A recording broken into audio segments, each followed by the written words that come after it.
because this is a power rankings pod and we texted a little bit about this, I figured we'd on air produce this. Should we start at the bottom and then to the top? So, I think we should start at the bottom. So we're going to start with the 10 teams that are not going to be invited to play basketball anymore following Sunday. And we're not going to do this as far as like how good or bad these teams are right now. I want to say like how good I feel about where the teams are moving forward after this year, based on their young core, based on the likelihood that they're maybe going to get a decent pick, based on, just their general situation. So we're going to start at the bottom. Can you take a guess where I'm going to go for the bottom? So this is the worst situation in the league? This is the situation that if I was a fan of this team, I would be like, FML, this isn't fun. I don't like where I am.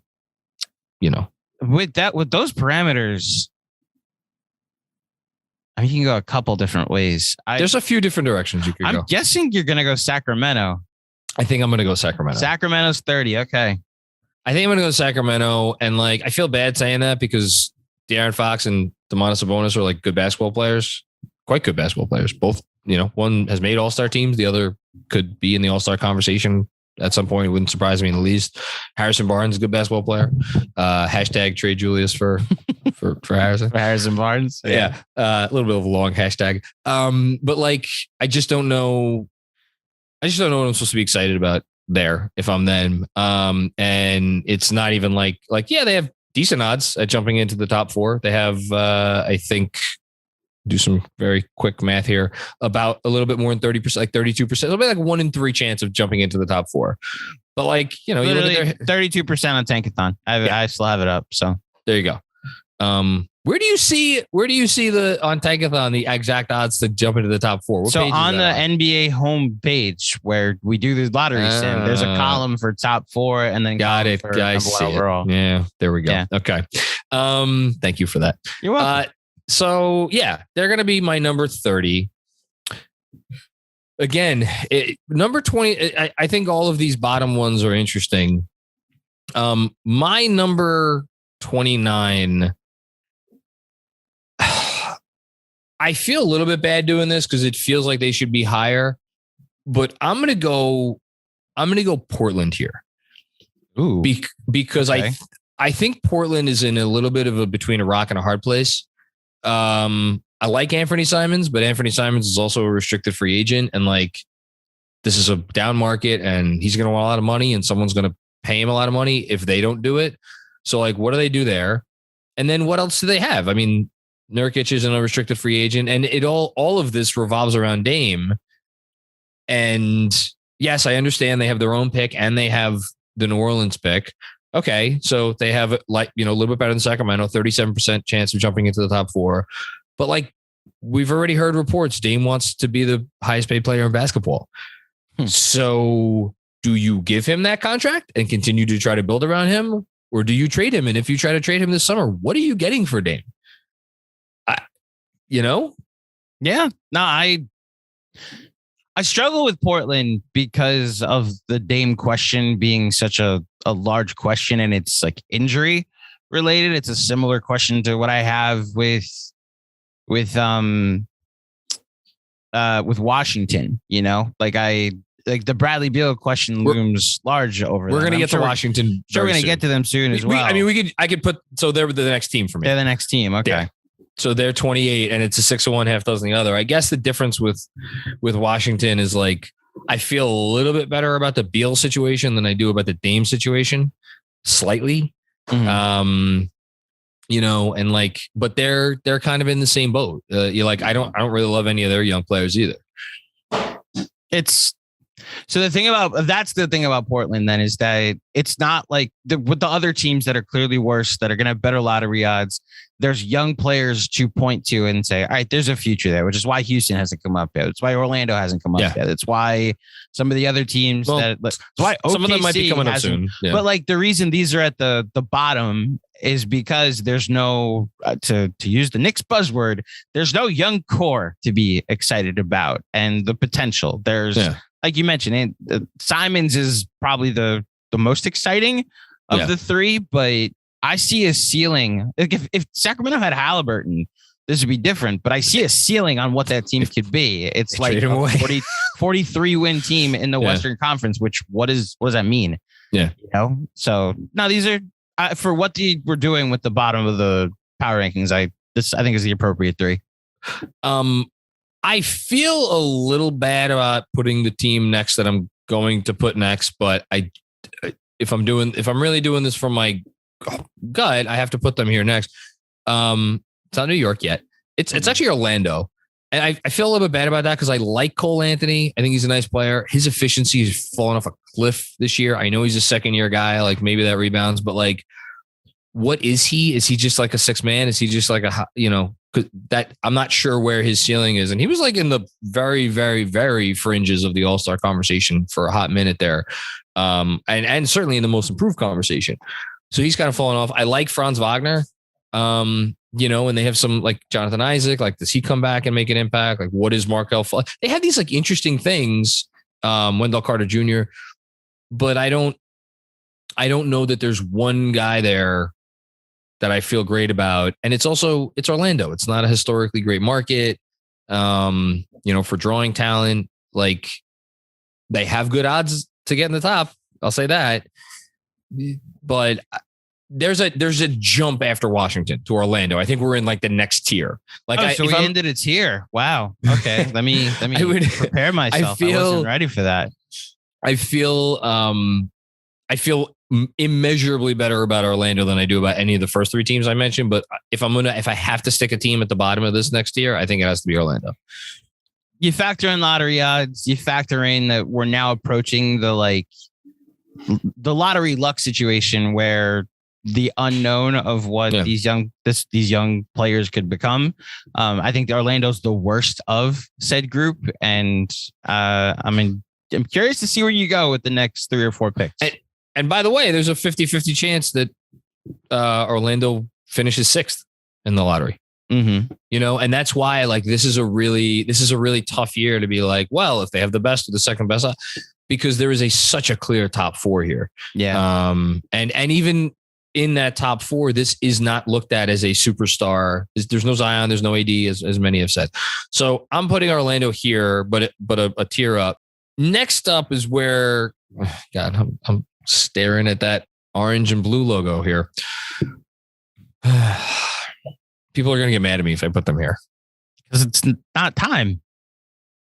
So let's talk it out. So here are the other candidates. I don't think Oklahoma City is a candidate to go here. They have Shai Gilgeous-Alexander and a million billion picks and good odds to get into the top 4.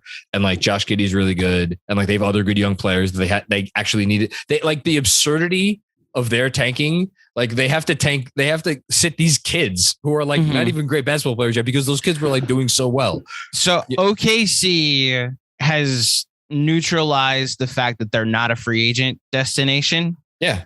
By the fact that they have all the assets for they're trying to game the system. Yeah, like they've figured out that like, okay, no one's actually going to choose to come here.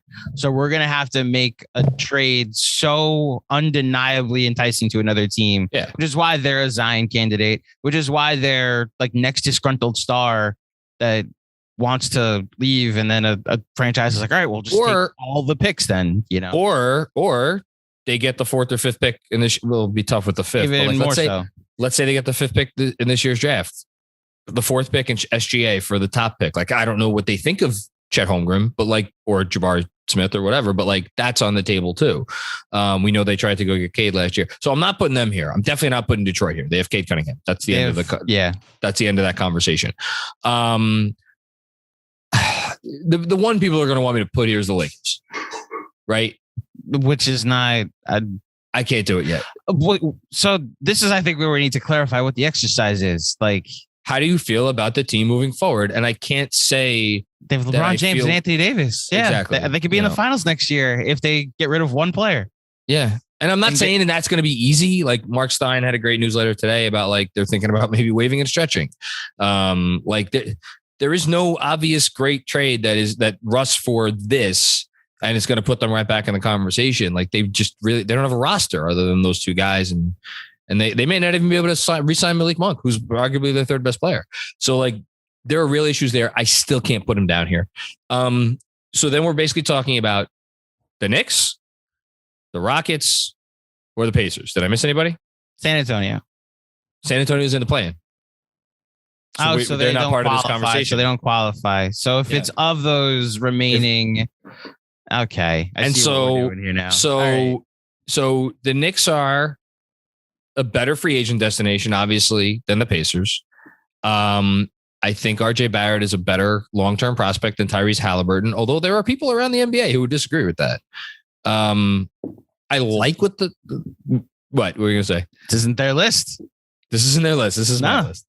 They have like Duarte is nice. The Jackson kid from Kentucky is nice. Like they still have Miles Turner under contract, decent trade asset. They still have Malcolm Brogdon under contract, decent trade asset. Like they have some stuff. And then Houston, and I was texting someone else who covers the Knicks about Houston's young core. Like Houston, like Jalen Green's come on. Like they have 5 straight games of 30 points for Green lately. Every time I look up, he's in the box score with 30 points. Look it up. Well, I mean, they also have Sengun. They have Garuba. If you want to throw Kevin Porter Jr. in there, like Christian Wood, decent little trade asset. Like they, Eric Gordon will fetch something this summer. I don't know what. There's probably someone else that I'm forgetting in terms of their young players. But yeah, just to your point before, last 7 games for the Rockets, Jalen Green, 29 points per game on 49% from the field and 45% from 3. Again, these games mean nothing, but like Kevin Porter Jr., 23 points a game. Sengun, 14 points a game, 9 rebounds, 4 assists. Not bad from your big man. Josh Christopher, another mildly. Oh, Jayshawn Tate, all rookie first team. Jayshawn Tate, Kenyon Martin Jr. Like they have good stuff. This is where Houston goes. You can't have a good 7 games at the end of the year and then just be like, oh, but the rest of the season where we were wondering if you should have taken Evan Mobley, like doesn't matter. Like I'm not. No, I will say this. So there was a poll that friends of the pod from the Noble and Roosh pod. Roosh is a Rockets fan, I guess, in the Rockets circle. And he put out a poll because his co-host, Zach Noble, was arguing, like, who would you rather have, RJ Barrett or Jalen Green?